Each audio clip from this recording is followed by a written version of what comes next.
আসসালামু আলাইকুম এভরিওয়ান, সবাই কেমন আছেন? আজকে ঈদের দ্বিতীয় দিনে আমার শ্বশুরের আবদার ছিল সে মাংস দিয়ে রুটি খাবে। তাই তার আবদার রক্ষার্থে আজ ঈদের দ্বিতীয় দিন সকালবেলায় আমরা রুটি বানানোর কাজে লেগে পড়লাম।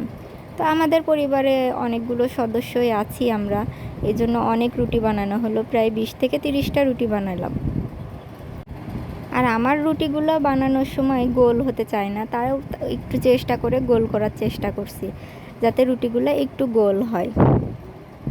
রুটি বানানো শেষ হয়ে গেলে রুটিগুলো সব সুন্দরভাবে ছেঁকে নিচ্ছি। আর রুটিগুলো খুব সুন্দরভাবে ফুলে উঠছিল, দেখে খুব ভালোই লাগছিল। কারণ রুটি বানানোর পরে যদি রুটি না ফুলে তাহলে সেই রুটি বানায় কোনো মজা পাওয়া যায় না। তাই রুটিগুলো দেখে আমার খুব ভালো লাগছিল যে নিজের হাতের রুটি এত সুন্দরভাবে ফুলে উঠছে, আর খেতেও মনে হয় খুব ভালো হবে। এইভাবে এক এক করে সবগুলো রুটি আমরা ছেঁকে নিলাম।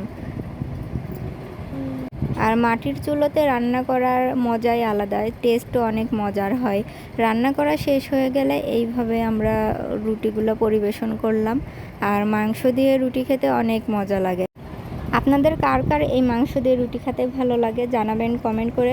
আজকের ভিডিওটি এ পর্যন্তই। ভালো থাকবেন সবাই। আল্লাহ হাফেজ। আবারও সবাইকে ঈদ মোবারক।